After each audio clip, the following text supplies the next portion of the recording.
하나님의 말씀 신약성경 요한복음 4장입니다. 하나님의 말씀은 요한복음 4장 23절과 24절 말씀,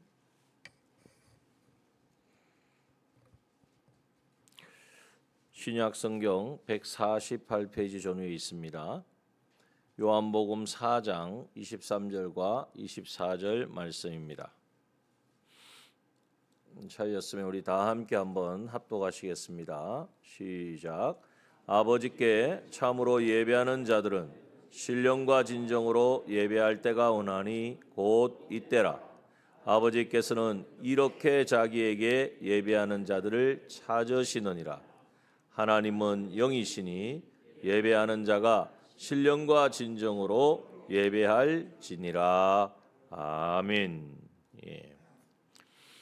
올해 우리 2025년을 시작하면서 하나님께서 우리에게 주신 한 해 동안 품고 가야 될 표로 우리에게 주신 말씀이 하나님의 나라를 이루어가는 건강한 교회, 행복한 공동체입니다. 건강한 교회는 어떤 교회일까? 행복한 공동체, 건강하게 되어지면 또 행복이 자연스럽게 찾아오게 되어지겠죠. 그것은 아마 모든 교회들의 소망일 것이고, 또 교회뿐만 아니라 교회가 건강하고 행복하면 그 교회를 다니는 성도님들이 건강하여지고 영육간에 강건하여지고, 또 정말 행복하다, 우리 교회가 제일이다, 정말 그 행복으로 충만하게 되는 것입니다. 그래서 이 모든 것은 어디에 달려 있느냐? 우리의 초점이 하나님의 나라가 이루어지는 것에 있을 때에 하나님께서는 그러한 건강한 교회로 행복한 공동체로 세워주시는 것입니다. 하나님의 나라라는 것은 어떻게 보면 큰 의미 같지만, 사실 하나님의 말씀 보면은, 성경의 말씀을 보면 하나님은 처음부터 하나님의 나라를 말씀하고 있습니다. 하나님 사람을 창조하시고 이 세상을 창조하실 때에 하나님이 다스리고 통치하는 나라. 그런데 그 하나님의 다스림과 통치를 누구를 통해서 하느냐? 하나님의 형상대로 지음을 받은 사람을 통해서 하신다는 거예요. 그것을 하나님께서는 태초의 목적 가운데 정하시고 그것을 실제로 창조를 통하여서 이행하셨습니다. 그런데 창조받은 하나님의 사람들이 이 하나님의 형상대로 지음받은 사람이 범죄함으로 말미암아 도무지 하나님이 통치와 다스림을 받을 수도 없고 그것을 또 이행할 수도 없는 그런 상태에 있는 거죠. 그런데 하나님께서는 그 사람을 다시 회복시키시고, 하나님의 형상이 다 깨어지고 무너졌는데 하나님은 하나님의 형상이신 예수 그리스도를 이 땅에 보내셔서 그리스도의 십자가의 죽으심과 부활하심으로 말미암아 이제는 그 하나님의 형상을 다시 회복시키시는, 그게 바로 하나님이 하시는 구원의 역사인 것입니다. 그 구원받은, 그렇게 하나님의 형상이 회복되어진 그 사람들을 통해서 다시 하나님께서는 이 땅 가운데 하나님의 다스리고 통치하시는 역사가 이제는 우리의 모든 그러한 하나님의 형상을 회복한 사람들의 삶을 통하여 이루어지게 하시는 거예요. 그 하나님의 형상대로 지음받아 회복되어진 사람들의 모임이 바로 교회이고, 그 교회를 통하여서 하나님은 하나님의 나라를 이루어 가시는 것입니다. 그러므로 오늘도 우리가 초점이 늘 하나님의 나라다.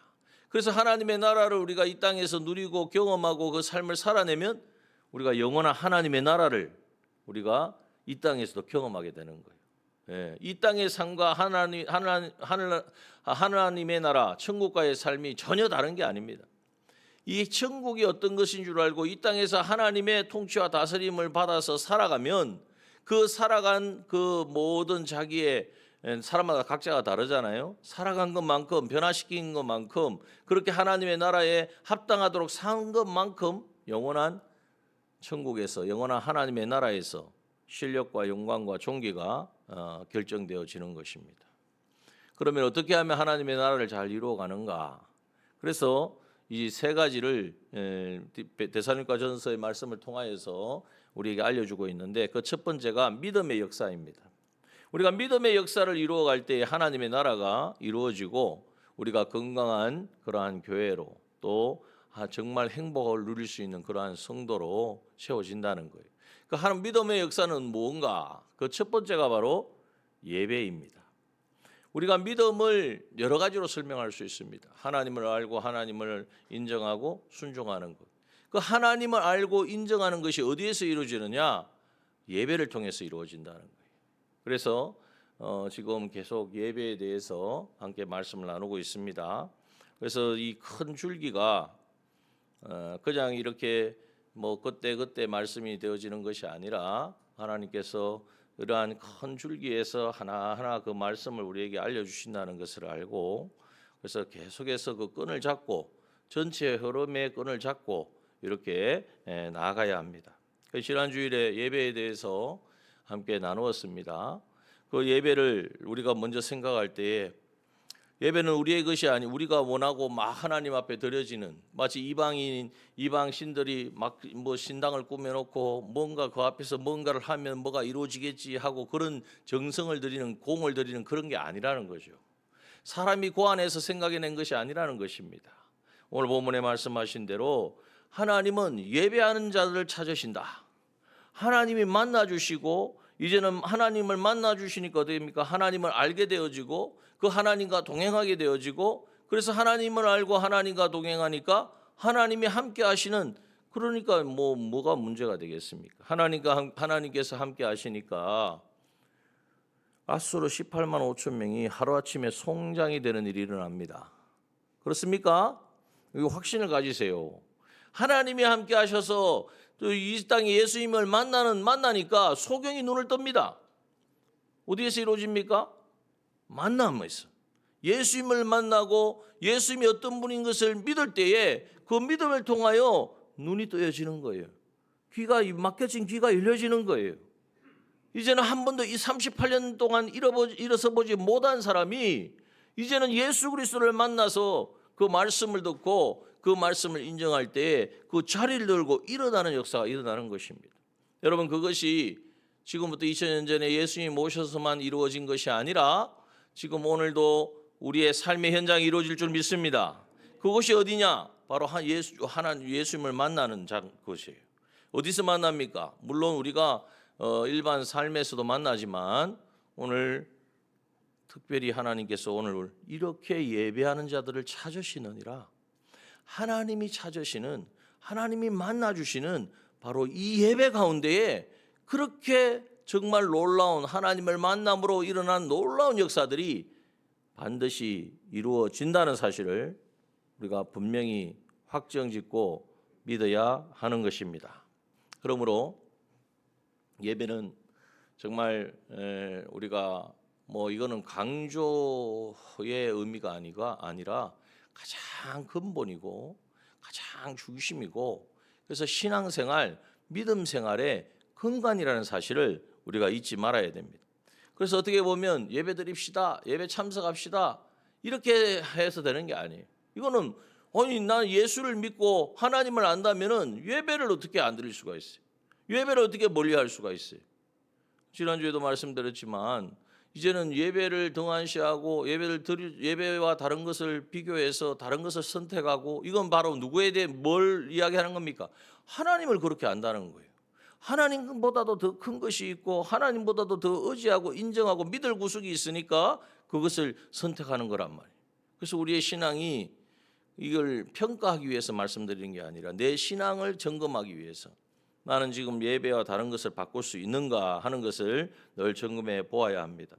그래서 오늘 우리가 웨스트민스터 소요리 문답, 모든 우리의 신앙의 모든 것을 다 정리를 해서 성경을 함축시켜서 교리적으로 우리에게 주신 그 첫 번째 문답이 뭡니까? 사람의 제일 된 목적이 무엇인가? 사람의 제일 된 목적이 무엇이죠? 하나님을 영화롭게 하고 또 그를 영원토록 즐거워하는 것이라는 거예요. 하나님을 영화롭게 한다, 하나님께 영광을 올려드린다. 바로 그것이 무엇입니까? 그것이 바로 예배인 것입니다. 또 하나님을 영원토록 즐거워할 수 있는 그 주신 은혜와 그 사랑과 그 능력을 찬양하고, 이제는 그 말씀 가운데 하나님이 어떤 분지를 나타낼 때 그때 화답하고, 하나님 정말 하나님 나의 하나님이십니다, 나도 그 삶을 살기를 원합니다, 결단하는 시간이 언제입니까? 바로 예배의 시간이라는 거예요. 그래서 여러분, 우리의 삶에 있어서 예배는 수많은 시간 중에 하루가 아니라 오늘 우리가 드리는 그 예배마다 하나님은 우리를 찾으시고 만나주시고, 그래서 그 만남을 통하여서 우리 가운데 있는 모든 것들이, 있어서는 안 된 것들은 다 제거해 주시고, 또 필요한 것들을 하나님이 공급하여 주시고, 무엇으로요? 이 성령, 영과 진리로 예배드린다 그랬잖아요. 하나님의 영이신 성령 하나님께서 우리에게 찾아오셔서 말씀하시는 거예요. 하나님 우리에게 선포하신 그 말씀을 통하여서 오늘 내가 붙잡아야 될 것이 무엇인가, 하나님 나에게 요구하시는 것이 무엇인가를 우리에게 나타내 주시는 거예요. 그래서 우리가 주일날 이 하나님이 우리를 만나 주시고 우리에게 주신 그 말씀을 붙들고 뭐 해야 됩니까? 주일날 예배 시간에만 막 붙들고 감사합니다, 할렐루야, 아멘 하고 딱 잊어버리고 나가면 되는 것이 아니라 그걸 붙들고 나가야 돼요. 그 말씀을 붙들고 문을 열고 나가서 나는 예배자다. 여기 우리 예배 시간에만 예배하는 자가 아니라 삶의 예배자다. 어디에 가든지 나는 하나님을 예배할 것이다. 내가 무엇을 입든지 먹든지 마시든지 나는 주의 것으로서 이제는 하나님을 예배하는 자의 삶을 살 것이다. 이제는 이것을 선포하며 나아가야 된다는 거예요. 그런데 예배 시간에 이제는 이 말씀에 집중하지 못하고, 이제는 그 말씀이 내 것으로 삼지 못하고 이렇게 되어지면요, 예배는 드리긴 드렸는데 문 열고 나가면 그냥 아무것도 없어요. 없는 거야. 그냥 내가 그냥 지금까지 신앙생활 해온 그것으로서 그냥 일상적으로 지금까지, 그렇다고 해서 큰 죄를 짓는 건 아니지만 그냥 일반적으로 생활하는 거예요. 여러분, 이거 여기에서 우리가 속는 것입니다. 마귀는 우리를 그렇게 하게 만들어요. 내가 하나님과 교제는 못하게 하고 신앙생활, 보이는 신앙생활 하게 만든단 말이에요. 여기서 우리가 더 이상 속지 말고 오늘도 예배를 통하여 찾아오시는 이 성령 하나님의 인도하심을 따라 말씀하시는 그 말씀에 우리가 각자마다 다른 지금 형편과 처지에 있기 때문에 말씀은 똑같은 말씀을 들어도 자기에게 해당되는 말씀으로 성령께서 말씀하신단 말이에요. 어떤 분에게는 예배라는 말이 기도로 들릴 수도 있고요. 어떤 분에게는 회개해야겠구나, 회개로 들릴 수도 있고요. 그럼 그걸 붙들고 실행을 해야 돼요. 실행을 하고 순종하고, 그럴 때 하나님과의 교제가 이루어져서 이제는 어디에서 누구를 만나든지 어떤 상황이든지 내가 주인 되는 것이 아니라 내 안에 거하시는 주님을 통해서 이제는 사는, 정말 주님과 교제하는 이 삶이 실제적으로 이루어지게 된다는 것입니다. 여러분, 그래서 우리는 하나님을 예배합니다. 이 말은 하나님만 좋으신 것이 아니에요. 하나님을 예배하니까 이 예배는 두 가지라고 그랬죠. 드리는 것과 받는 것이 있다고. 우리 예배의 순수도 보면 여기에 다 순수가 있잖아요. 자, 찬송을 드립니다. 찬송은 드리는 거죠. 기도도 드리는 거죠. 말씀은 드리는 겁니까? 주시는 거죠. 받는 것이죠. 그러니까 우리가 하나님 앞에 또 우리가 예물도 하나님 앞에 드리잖아요. 하나님이 또 주시잖아요. 하나님이 기도를 통하여 축도를 통하여 주시기도 하시고, 이렇게 주고 받는 것이란 말이에요. 그래서 오늘 우리가 예배 가운데 그 하나님과의 교제가 실제적으로 이루어지는 것을 여러분들 체험해야 돼요. 그래서 예배의 순서를 우리가 이렇게 짜놓은 것이 그냥 되는 것이 아니고요. 뭘 왜 일어났다가 앉았다가 이게 아닙니다. 하나님 앞에 드려지는 것을 우리가 경건하게 드리는 것이고, 또 주시는 것을 받는 것이고, 이게 마음속에 그냥 순수대로만 흘러가는 것이 아니라 실제로 그렇구나, 말씀하셨고 말씀하셨으니까 내가 찬양해야지, 찬양하기 전에 하나님이 어떤 분인지를 알고 그 하나님을 높여드려야지, 이것이 이제는 실제로 그 의미를 따라서 이렇게 이제는 예배 가운데 나아가고, 이제는 이것이 삶 속에서도 실제로 하나님이 어떠한 분인지를 생각할 때에, 그분을 알 때에 내가 지금 이 일을 해야 될까 말아야 될까, 가야 될까, 아니면 어떤 일을 내가 결정해야, 어떤 편을 택해야 될까, 이러한 것이 결정이 되어진다는 거예요. 여러분, 그래서 예배의 결과를 우리가 생각해 봐야 돼요.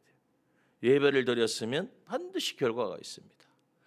미국에 우리가 잘 알고 있는 석유 재벌인 록펠러 있지 않습니까? 록펠러 재단도 있고 지금 그 가문이 아주 대단하죠. 그런데 그 록펠러라는 사람을 평가할 때 세 가지 큰 기적을 이룬 사람이라고 그래요. 그 첫 번째가 뭐냐? 가장 가난한 집에서 태어나 세계에서 가장 큰 부자가 된 사람.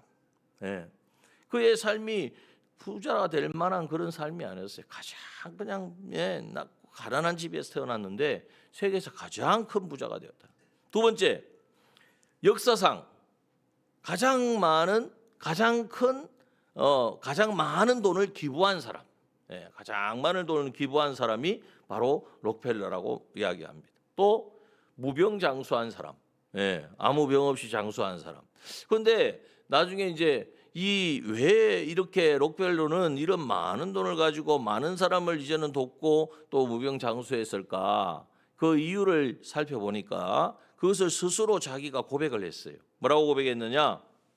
나는 예배에 빠지지 않았습니다. 록펠러의 고백이 그래요. 나는 예배에 빠지지 않았다. 이 말은 뭐 예배에 도장 다 적혀 있다 이 말이 아니라 예배의 가치를 알고 예배가 무엇인지 알았기 때문에 정말 어떤 상황 속에 뭐 사업을 하는 사람이 얼마나 바쁘고 정말 뭐 피치 못할 사정은 얼마나 많겠습니까? 그런데 그것을 생각하지 않고 예배에 자기는 우선을 두었다. 그리고 매일매일 성경을 읽었다. 그리고 말씀대로 순종하는 삶과 록펠러 하면 우리가 다 아는 것처럼 하나님 앞에 드리는 11조를 정말 정직하게 바르게 드렸다고 고백을 했어요. 여러분, 하나님은 확실한 분명한 분이, 하나님은 약속하신 대로 이루시는 분이, 하나님을 예배하고 그 예배하는 그것이 그냥 어떤 시간을 참여하고 그것으로 이제는 끝났다 예배드렸다가 아니라 진정으로 하나님을 인정하니까 매일매일 하나님의 말씀을 읽지 아니하고는 이제는 세상을 감당할 수가 없고, 그리고 그 말씀대로의 삶을 순종해 나갈 때에, 그리고 하나님 앞에 드릴 예물을 정말 정직하게, 여러분 작은 돈에서 11조 하는 것하고 큰 덩어리에서 11조 하는 거는 다르지 않습니까? 뭐 어떤 분은 뭐 똑같이 뭐 그게, 근데 사실은 또 달라요. 마음이 다르다니까. 뭐 돈의 가치가 다른 게 아니라 사람이 그렇게 간사한 거예요. 그런데 정직할 수 있는, 그렇게 하나님 앞에 드릴 수 있는 그 힘이 어디에서 나오겠습니까? 하나님을 예배하기 때문에, 하나님이 어떠한 분인지를 알기 때문에, 예배를 통하여 하나님을 만나고 그 하나님과 교제하는 삶을 살기 때문이라는 거예요. 그래서 예배의 삶을 온전히 살아내면요, 진정한 예배자의 삶을 살아내면 하나님과의 교제는 더욱더 풍성해지는 것입니다. 하나님 한번 만났다고 끝나는 것이 아니잖아요. 물론 우리가 찬양은 하나님 만나면 끝난 것이다 그랬는데 그것은 어떻게 보면 또 시작인 거예요. 하나님을 만났으면 거기서부터 실제적인 교제와 더욱더 풍성한 은혜를 경험해야 되죠. 또 넘어지고 실패할 때도 다시 일어서서 시작할 수 있는 그 힘을 주시는 위로의 하나님, 이제는 그 하나님도 경험해야 되죠. 그래서 하나님과의 교제가 더욱 풍성해지고 자신의 삶도 예수 믿기 전과 믿은 후에 별 차이가 없다. 그러면 이거는 문제가 있는 거예요.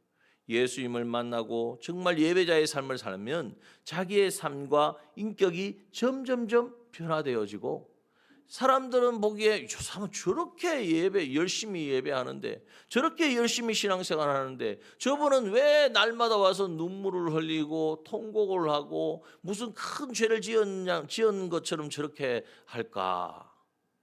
근데 나 자신으로서는 그렇게밖에 할 수 없는 거예요. 왜? 자신이 너무나 분명한 자신의 모습이 보여지니까. 여러분, 이것이 바로 예배의 삶을 온전히 살아낼 때에 이루어지는 결과예요. 또 예배를 드리면요, 만남이라 그랬잖아요. 하나님을 만나면, 여러분 그냥 하나님을 만났는데 아무 일이 없다, 아무 무덤덤하다, 만났습니까? 안 만났습니까? 자기 생각에는 만났다고 생각할지 모르지만 정말 하나님 만난 게 아니에요. 하나님을 만나면 그러한 인격의 변화, 마음의 변화뿐만 아니라 행동의 순종의 변화도 일어나고 또 인격적인 변화도 일어납니다.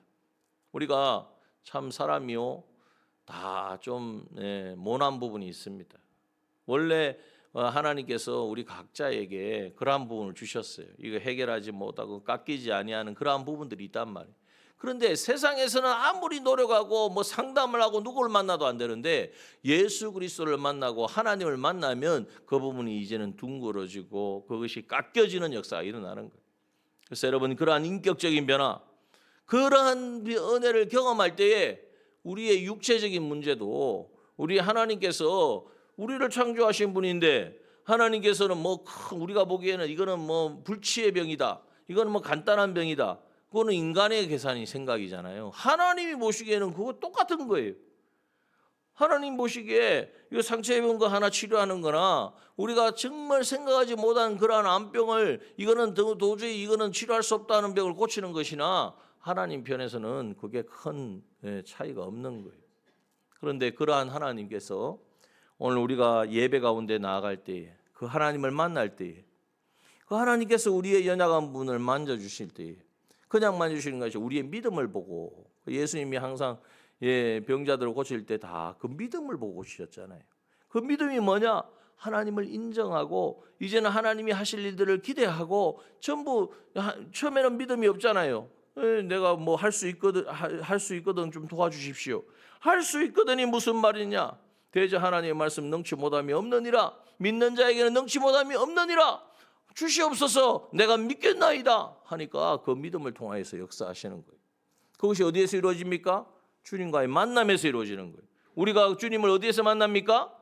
예배 가운데 만나는 거예요. 예배 가운데 그러한 치유의 은혜가 이루어지는 거예요. 여러분 우리 안에 있는 모든 심령적인 상처도 여러분 뭐 누가 와서 뭐 따뜻한 말을 하고 방법을 알려줘서 해결되는 것이 아니라 예배 가운데 찾아오시는 그 하나님, 그 성령 하나님의 인도하심에 아니면 그 말씀에 이제는 인정을 하고 받아들일 때에 나도 모르게 내 안에 있는 그 모든 울분이 모든 분노가 내 안에 이제는 해결하지 못하는 그 두려움이 이제는 다 떠나가는 거예요. 여러분 이것을 우리에게 경험하게 하시는 것이 바로 예배라는 사실입니다. 그러므로 여러분 이것을 우리가 예배가 이러한 예배구나. 정말 하나님 만나면 이런 일이 일어나는구나. 그리고 예배에 정말 이 소식을 이것을 아는 사람은요 예배에 전부를 거는 거예요. 그래서 예배는 무엇과 같다 그랬습니까? 로마서 12장 1절 우리에게 함께 나눈 것처럼 하나님의 모든 자비하심으로 주신 거라고. 다시 말하면 하나님의 자비, 하나님의 은혜, 하나님의 사랑, 하나님의 무한한 그 우리에게 주시고자 하는 복을 받을 수 있는 방편으로 우리에게 주신 게 바로 뭐냐? 예배, 영적인 예배. 여러분 얼마나 이게 감격스럽습니까? 세상에서는 이걸 뭐 그 자기 나름대로 생각을 해가지고 108배를 하고 3000배를 하고 뭐 코가 뭐 얼마나 많은지 코가 지금 없고 뭐 그러는데 그렇게 해서 얻는 게 아니잖아요. 하나님이 우리에게 이 예배 가운데 나오는 자, 이 자비 하나님의 모든 자비하심으로 너희에게 권한다. 내가 내 자비와 내 사랑과 내 은혜와 내 능력과 내 복을 다 너희에게 주기를 원한다. 그러므로 뭐 하라고요? 너희 몸을 하나님이 기뻐하시는 거룩한 산제사로 드리라. 내 생각과 주장과 뭐 오늘은 날씨가 어떠하고 오늘은 뭐 분위기가 어떠하고 내 마음이 어떠하고 이런 거 다 아니 산제물이 제물로 다 태워서 죽여서 피를 내서 이제는 숨통을 끊어서 이제는 피를 다 흘리고 드리는데 뭔 그런 게 생각이 있습니까? 그러니까 자기를 완전히 부인해야 돼. 참 영적 예배자의 삶은 이제는 자기의 생각과 주관과 판단을 다 내려놓아야 돼요. 근데 이게 안 되잖아요, 그죠? 나 자신을 부인하고 예배드려야지. 생각은 굴뚝 같은데 실제로 다 해보면 이런 생각, 온갖 마음, 이런 생각 저런 생각 다 들고 마음도 왔다 갔다 하고 지금도 예배 몸은 여기 앉아 있지만 생각은 막 지금 다른 데 가 있고 빨리 마치고 빨리 가서 뭘 해야 되는데 목사님은 언제 끝나실까? 말씀은 언제 끝나실까? 이렇게 생각을 하고 이게 다 뭐냐면 집중이 안 되는 거예요. 자, 이 모든 것을 내려놓아야 되는데 이 자기를 부인할 수 있는 방편은 어디에 있느냐? 다른 것에 있지 않습니다. 나 대신 십자가에 못 박히신 예수 그리스도를 바라봐야 돼요. 나 대신에 나를 이렇게 온전케 하시려고 나 대신 십자가에 못 박히신 예수 그리스도를 바라볼 때에 이제는 우리는 자기를 다 내려놓을 수 있습니다. 그게 아니고는 자기를 부인할 수 있는 방법이 없어요. 그러므로 우리가 예수 그리스도의 십자가를 의지하여서 이제는 하나님의 은혜의 보좌 앞에 이제는 나아갈 때에 하나님께서는 우리를 만나 주시는 것입니다. 그 가운데에서 놀라운 일들이 일어나는 거예요. 여러분 그래서 예배가 기대가 돼야 됩니다. 이번 주일 예배는 어떤 은혜를 주실까? 이번 주에 오늘 수요일 예배 여러분 오시면서 오늘 이 밤에 하나님 어떤 말씀을 주실까 기대함으로 오셨습니까? 별 반응이 없으면 전혀 기대를 안 하신 것 같은데 자 기대가 돼야 돼요. 목사님이 어떤 말씀하실까 이렇게 생각하지 마시고 하나님이 어떤 은혜를 주실까 말이에요.